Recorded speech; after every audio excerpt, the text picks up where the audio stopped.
So the big question is this: how can dyslexics like us create a place, a community, a tribe where people at any stage of life can come and solve any challenge, amplify their strengths, and ultimately help them become who they were meant to be, or in other words, conquer their dyslexia?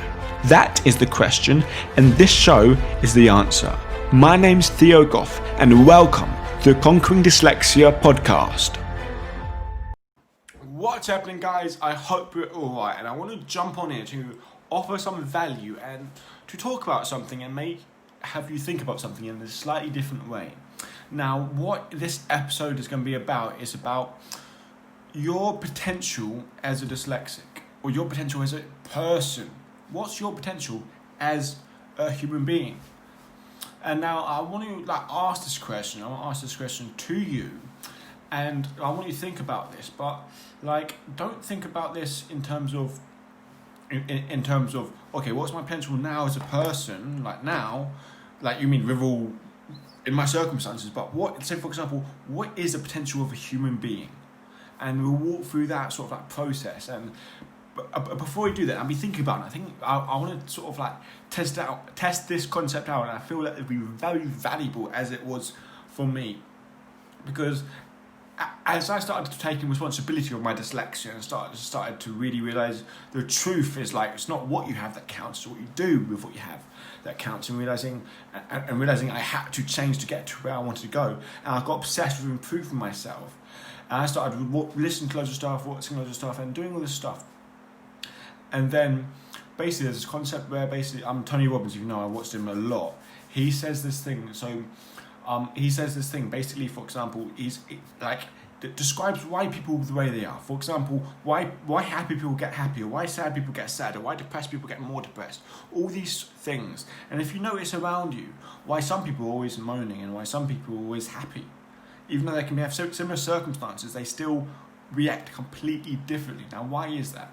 And what he says is called basically the success cycle. It doesn't matter the name, it just matters the framework. And this framework has been modelled on loads of different stuff, loads of different names, but I'm going to use the one that Tony basically says. And it says in this framework, there's 4 basically circles and there's 4 diagrams. I remember listening to this. I listened to this probably about 1,000 times.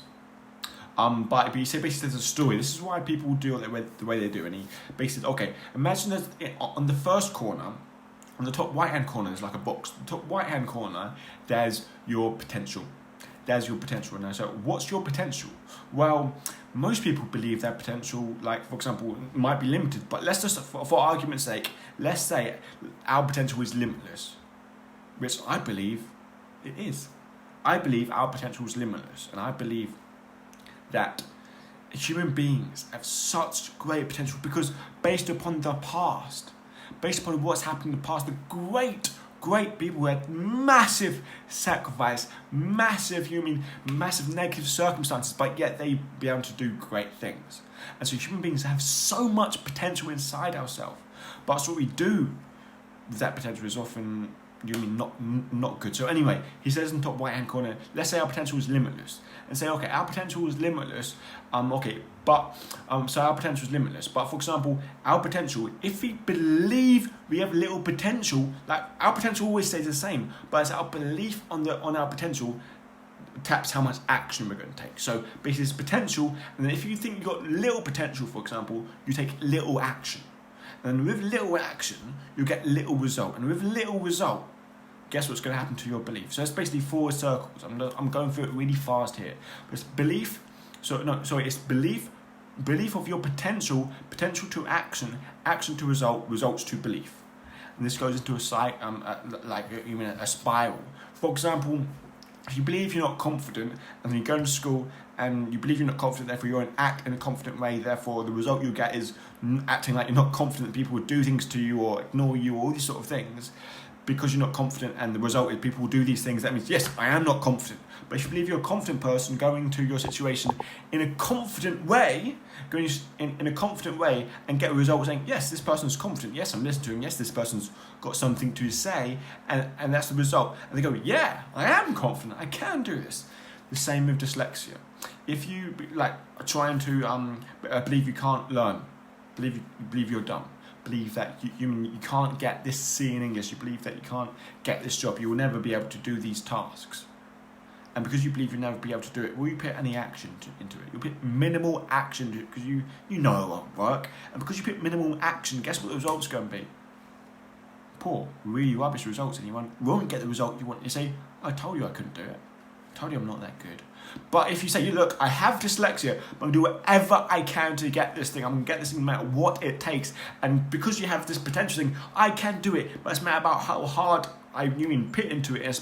And it's to do with hard work and all this stuff. You put massive action towards it, and you take massive action, and then you get a great result. And you say, yes, I can do this thing. And it proves that your belief. And this is a spiral that happens. But the reason why I'm telling you this is because of the potential.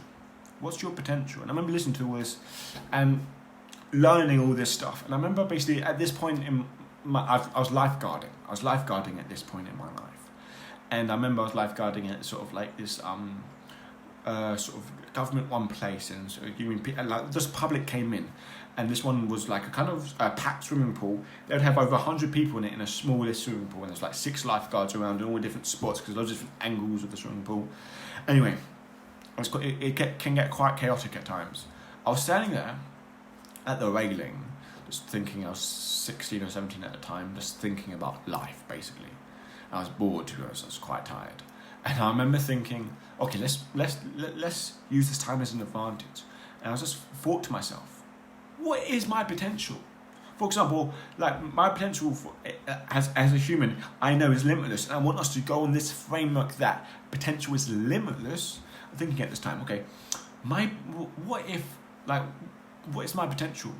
Okay, it's limitless. Okay, what does that mean for my life? What are all the things I could do if I really wanted to? If I really wanted to, what's all the things I could do if I really wanted to? And you know what I started doing? I started having so much fun with the belief saying anything's possible. Okay, I can, get really good at boxing, become, a champion with that. I can do a lifeguard, get really good with that. I can, because at the time I think I was thinking about dyslexia. I'm not sure. I was like, I could help people with dyslexia.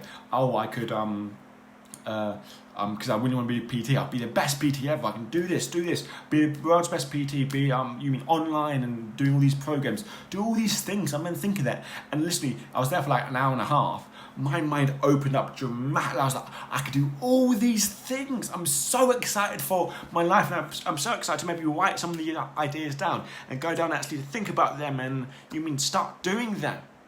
Because I went from the frame point of, okay, let's see, like human potential is limitless. Human potential is limitless. That means my potential is limitless with my dyslexia. It's limitless. Okay, how does that look in my real life? Let's see, okay, let's think about all the things I want to do and let's think about them and just imagine them. Okay, I could do this, I could do that. And don't hold anything back. Don't hold anything back, and you'll be amazed at all the things you come up with. You'll be amazed about all the possibilities out there. And it's not about thinking about, okay, is this something I can do logistically? Like, is this something that makes sense to me? Is this something that would make everyone else happy? No, it's just going crazy in your mind. Think about all these fun, imaginative things. And you know what this does? This simple exercise does, and I would highly recommend it for you to do. When you've got free time, when you're walking, when you're driving, just ask this question. What is my potential? And what does that mean? And what is my potential? And what are the things I could achieve? Just ask that question. And then what this does is put you in a positive frame of mindset about what you can do in the future, like all the different things you can do. Because you think about, I could do this, I could do that, I could do that. It moves you forward. It focuses on what you can do instead of what you can't do, what you can control instead of what you can't control. And if you do that, and also it gets you so excited about your life. So excited about all these new opportunities, things that can happen. Not by defining it based upon your failures upon the past, but going forward and actually having successes in all these different areas, doing all these different things.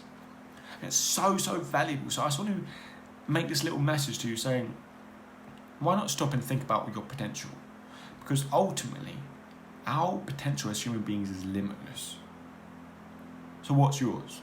What's your potential? If you could really decide to, really put your mind to it, what's it? I want you to answer this question by listening to the podcast, or just pausing it and just thinking in your car, wherever you listen to this, what's my potential? A couple of seconds and find out an answer. And just having this training your mind out without putting limitations on it. Because yes, there's barriers, but a barrier is different thing than a limitation. Because I'm going to leave it with thinking that one thing that Tony Robbins says. Sorry, I always go on about him. But there's one thing that basically, I haven't heard him say it before, but he was in this interview where people asked him questions and stuff. And he was like, okay, this interviewer said, what happens when someone goes and asks you, tells you, or basically says, this is impossible? And Tony Robbins leans forward and says, impossible is an opinion. It's not a fact. That blew my mind. And it's simple, but it's true. It's only impossible until someone does it. So many times in history saying, this is impossible, it's impossible to do this, it's impossible to do that. It's impossible until someone does it. So guys, I hope you really take something from this. And yeah, I'll see you later.